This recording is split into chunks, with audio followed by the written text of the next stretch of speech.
Hi, it's Gwyneth here on a Fabulous Feelgood Friday, helping you feel good about you so that you can promote yourself at a job interview or go and nail that next business presentation so that they've got the contract ready for you before you've even got up from your seat.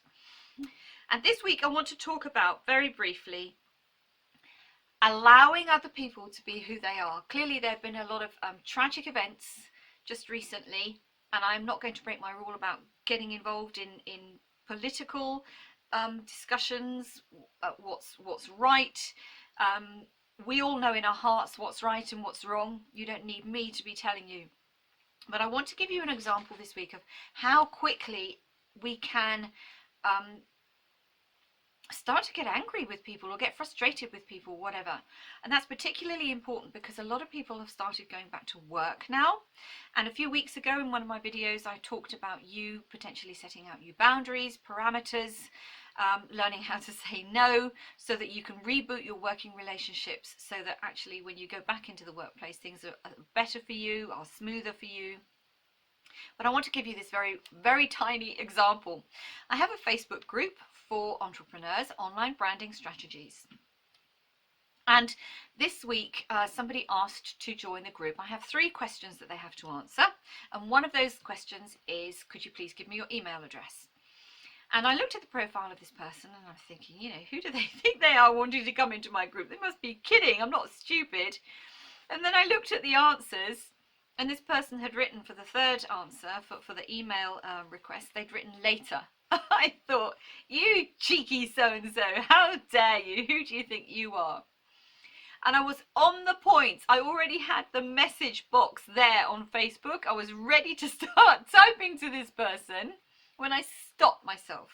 I thought, this is ridiculous. Why am I responding in this way? Well, I was responding in that way because my group, my work is very precious to me, and I don't like people taking the mickey or trying to take advantage of what it is I'm doing. So instead of getting all hoity-toity on my high horse and writing a message, I realized I had a choice, and so I just clicked the decline button. And I don't know if I'll ever hear from them ever again. I'm guessing, having looked at the profile, that this is going to be somebody who wants to get in loads and loads of groups, goes in, sees what's there and leaves again. Doesn't matter. But it reminded me, like I said, of how easy, how quickly we begin to respond to other people when they are not doing what we think they should be doing, that they're not behaving in a way that we think that they should be behaving. Now, clearly, if if we're getting to people breaking laws, policies, rules, and all the rest of it, like I said, I'm not going there in these videos because I'm not. It's one of my rules. I'm not doing it.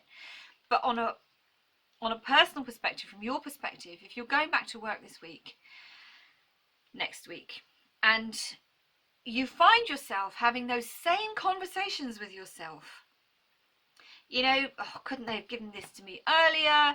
Or if you're in business as well, time wasters. Oh, wow, what could you be doing differently? All those things that, you know, we all took for granted, for example, before the COVID-19 outbreak. All of those things where we haven't been loving ourselves, putting ourselves first to the extent possible, setting out those boundaries, setting out those parameters. But most importantly, putting our hands up and saying, I take full responsibility for myself. I take full responsibility for me. I know I have a choice. I can say no, or I can get on with it, and then I have to get on with it.